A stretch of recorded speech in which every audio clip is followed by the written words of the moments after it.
Hi again, everyone. Jody Norstedt with Midco Sports here, ready for another announcement of our game ball and top performers. You know, every time we reach this time of year, it feels bittersweet. On the one hand, teams are punching their ticket to the playoffs, a goal that everyone makes at the start of the year. And on the other hand, so many other teams are handing in their shoulder pads, and for those seniors, it is the final time. To those that never played the game, it's hard to comprehend how difficult that moment is. But you know what? They can take the pads, but they can't take the memories. A salute to all those players that just wrapped up their high school careers and the ones that'll be doing so in the weeks to come. Congrats. Okay, let's get down to business. The last couple of days have sucked for me. Want to know why? Because I only get one of these to hand out each week. So many people deserve praise for their performances, especially when you consider there are over 100 teams playing football in North Dakota. By the way, congrats to our first state champ of the year, Center Stanton. The Wildcats repeat as six-man champs with a win over Parshall.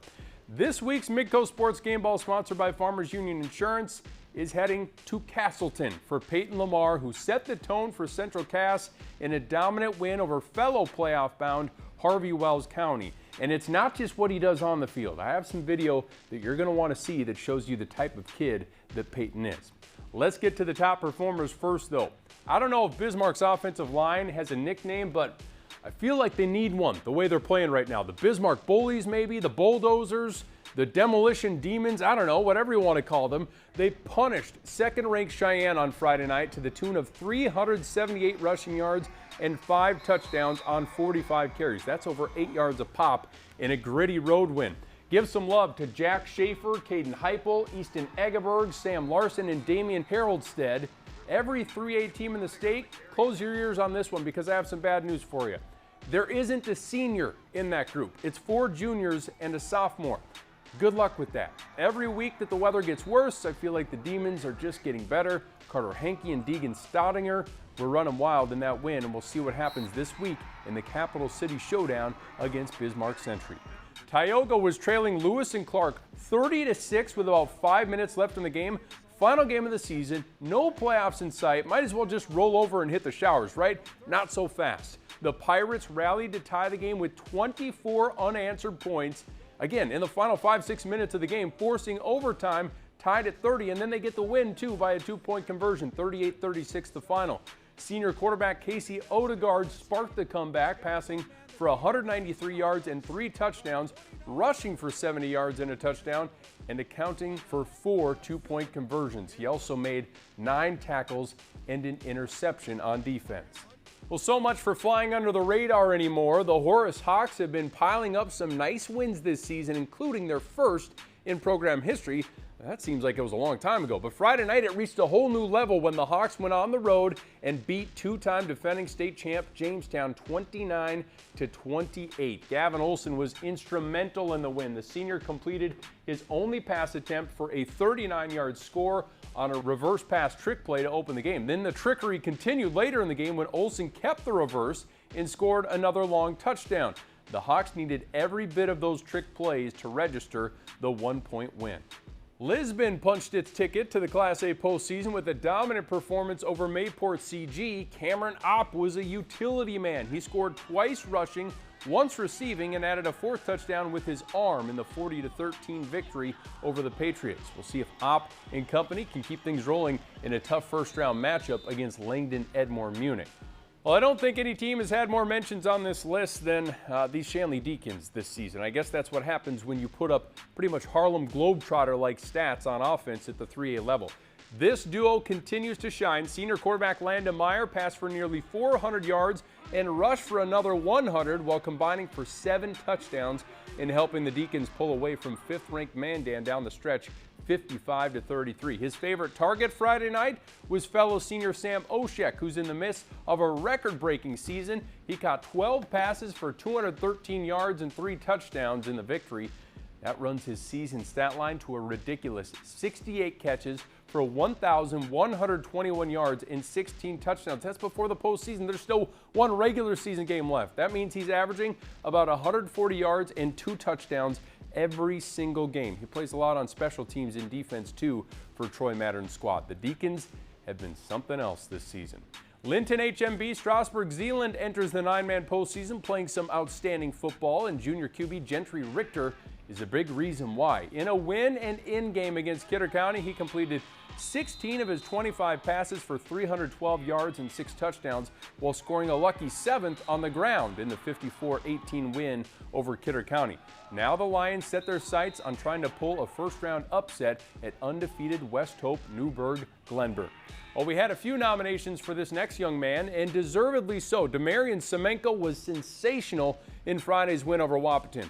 On a mud-soaked field, Semenko rolled up about 400 rushing yards and 3 touchdowns, and then added 3 tackles on defense.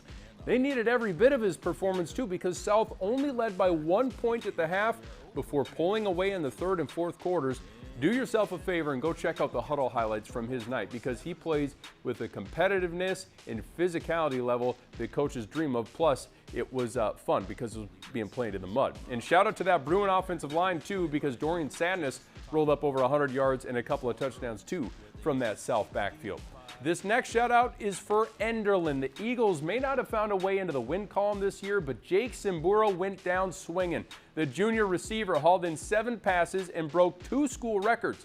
One of them for his 285 receiving yards, which broke a 23-year-old record, and another for his 5 touchdown catches, surpassing Daniel Lindgren's 2013 record of 3 touchdown receptions in one game. Simburo also added 6 tackles on defense in a loss to Richland. Next guy on this list needs no introduction. It's Gunner again. With a home playoff game on the line, sophomore Gunner Thielges helped LaMoure-Litchfield-Marion pass Wyndmere-Lidgerwood in a 26-22 slugfest. Thielges passed for 90 yards, rushed for over 300 yards, and scored 4 touchdowns. He was key on defense too, making 6 tackles and forcing a huge turnover with an interception. Now we'll see if the Lobos can make a deep postseason run. They host North Star on Saturday. Well, Langdon-Edmore-Munich clinched another region title thanks to the arm of senior quarterback Race Worley. The Cardinals picked apart a good Carrington defense for 50 points. Worley finished 14 of 19 passes for a trio of scores and added a rushing touchdown in the blowout win. Are these Cardinals built for a return to the Dakota Bowl? They haven't been there since they three-peated as state champs in 2020. Well, that's a look at the list of top performers. It's a massive achievement just to get on there. Now let's get back to the game ball winner, sponsored by Farmers Union Insurance. How about that? Central Cass senior Peyton Lemar. It is heading your way, my friend. He only needed 1 half to almost single-handedly defeat a really good and playoff-bound Harvey-Wells County team. Lemar ended 3 Hornets drives with interceptions and took 2 of those back for touchdowns. In addition to his pair of defensive scores, he added 5 catches for 51 yards and a 3rd touchdown from his receiver spot. With those 5 catches, by the way, he becomes the program's all-time leader in receptions at 94, breaking the previous record held by Jerry Pyle, set in 1967, and tied by Jake Deutsch just a few years ago. He's also now 1 interception away from tying the program record for that stat. But the most impressive thing about Peyton to me was something I saw this past March at the Fargo Able Games. If you're not familiar, the Able Games are an all-inclusive function fitness competition celebrating all abilities from the highly skilled athlete to individuals with special needs. It's put on by former Shanley standout and current New York Jet Connor McGovern in conjunction with TNT Gymnastics. Now this is Peyton teaming up with his buddy Jesse at the event. They were working hard together, cheering each other on, and it wasn't about winning or losing, it was about encouraging each other to do their best and work their hardest, and that is what it's all about. When I saw Peyton have this big game, I remember that I took this video while volunteering at the event. Perfect time to use it, and I hope it inspires other students and adults for that matter to be more inclusive with your friend groups and find ways to lift others up. So good stuff from Peyton, and congratulations on winning this week's game ball. That's it for this week. We have one more game ball to dish out next Wednesday, and just a heads up, we'll have live football for you on Thursday night. Jamestown at Fargo North, 7 o'clock on Midco Sports and streaming on Midco Sports Plus. And then Varsity Sports Live, same time, same place on Friday at 10:30. Thanks for watching, everyone, and enjoy the games this week.